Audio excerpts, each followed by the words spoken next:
കേരളക്കരയിൽ മറ്റൊരു മൺസൂൺ കൂടി വന്നെത്തിയിരിക്കുകയാണല്ലേ. ഒപ്പം മഴക്കാല രോഗങ്ങളും. ഈ സമയത്ത് സാധാരണയായി കാണപ്പെടുന്ന രോഗങ്ങൾ ഫലപ്രദമായി എങ്ങനെ തടയാം എന്ന് നമുക്ക് നോക്കാം.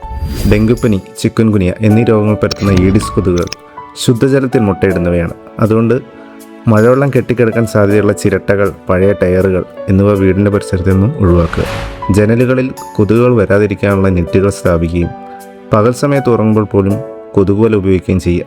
കാരണം ഈഡിസ് കൊതുക് ചോര കുടിക്കുന്നത് പകൽ സമയത്താണ്.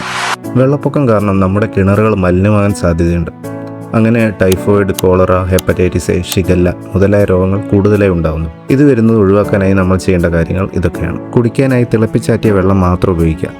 കിണറ്റിലെ വെള്ളം ക്ലോറിനേറ്റ് ചെയ്യുക. പുറത്തുനിന്നും സാലഡ്, കട്ട് ഫ്രൂട്ട്സ്, ജ്യൂസ് മുതലായവ വാങ്ങി കഴിക്കാതിരിക്കുക. എലിപ്പനിയാണ് മഴക്കാലത്ത് കണ്ടുവരുന്ന മറ്റൊരു രോഗം. അണുബാധയുള്ള എലിയുടെ മൂത്രം കലർന്ന വെള്ളത്തിലൂടെയാണ് ഈ രോഗം പകരുന്നത്.